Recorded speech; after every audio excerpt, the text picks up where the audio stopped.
The title of this story is Georgie's Halloween. It was written and illustrated by Robert Bright. My name is Thomas Blake, and I should very much like to read this story with you.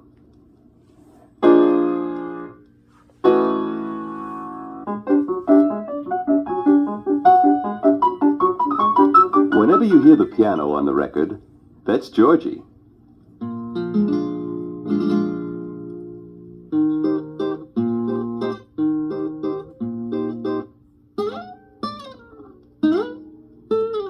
His friend Herman the cat is played on the guitar.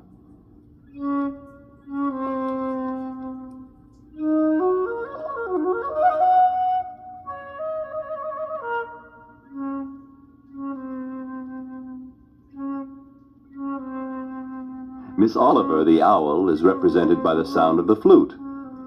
The other accompanying sounds on the record are made by ghosts, mice, and children, just like you. Wherever there are children, there is Halloween, with pumpkins and funny faces, with tricks and with treats. But in the little village where Mr. and Mrs. Whitaker lived, there was always something extra besides, and that was Georgie, the little ghost who lived in the Whitaker attic.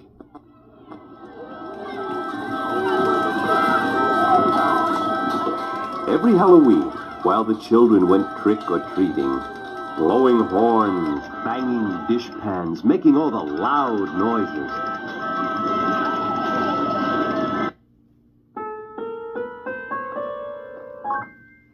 Georgie went a-haunting with his friends, Herman the cat,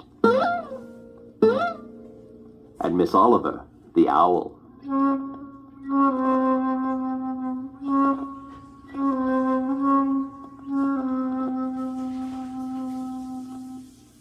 But while the children rang doorbells and shouted boldly for treats, Georgie stayed hidden. And maybe you saw him, just maybe. And maybe you didn't. And that was just as it should be, because Georgie was a gentle little ghost, and he was shy.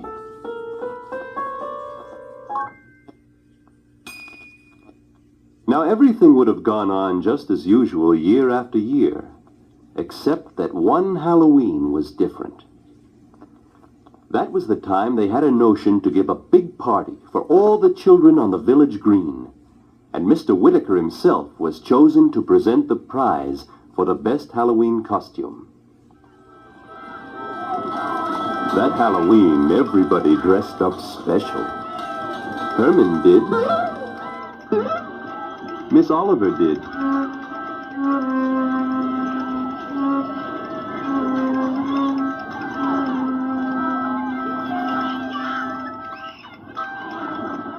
Mr. and Mrs. Whitaker did, and rode to the green in style.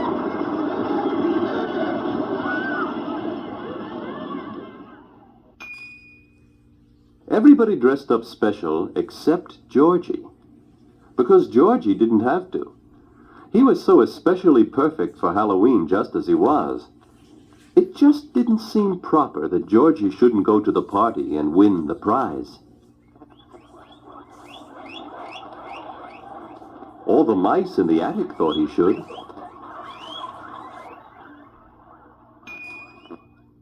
Herman thought so.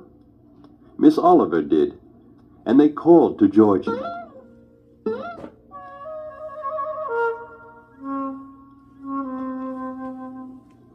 The pumpkin in the parlor window grinned at Georgie.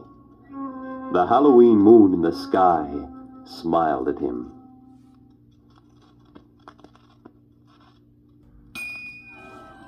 But while Georgie went to the party on the green and saw the apple bobbing and pinning the tail on the donkey, he stayed hidden. And maybe you saw him. Just maybe. And maybe you didn't. And when it was time for the prize contest to begin, and the children crowded around the bandstand, Georgie wasn't anywhere near enough. Just the same, he was curious, and it did seem like such fun. Besides, Herman and Miss Oliver urged him on. And so, presently, he did come nearer.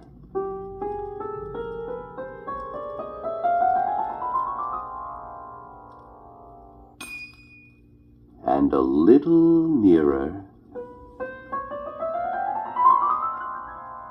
until he was right behind a corn shock that decorated the bandstand, where he had the best kind of view.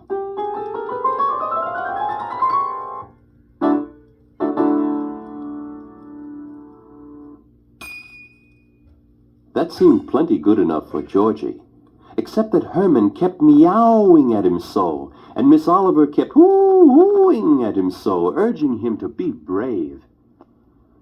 And so, Georgie screwed up every bit of courage he had.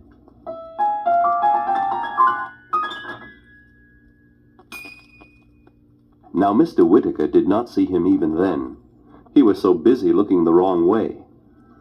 But the children saw him and recognized their favorite little ghost. And so they shouted all together, "It's Georgie! It's Georgie!" If only they had not shouted quite so loud.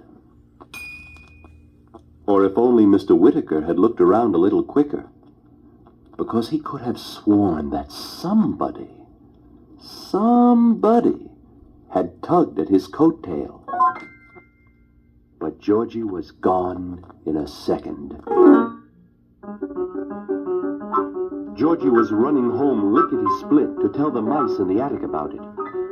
And all the way home, he could still hear the children cheering him.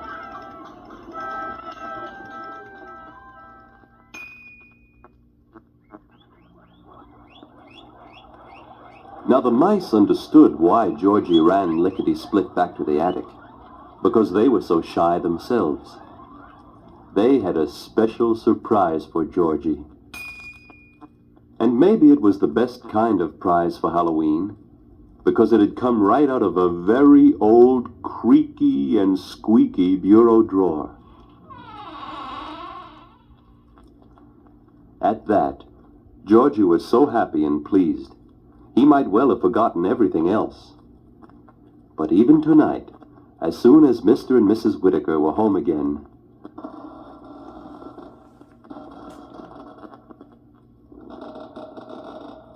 Georgie did not forget to creak the stairs, just as usual.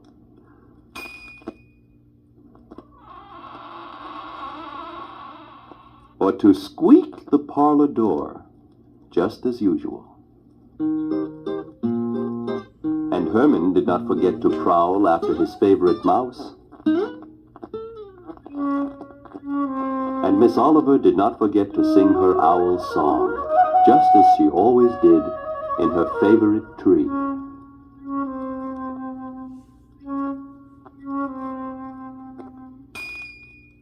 As for Mr. and Mrs. Whittaker, they were still so puzzled and betwizzled by what had happened on the green that while they went to bed as they should, they forgot to blow out the pumpkin in the parlor window.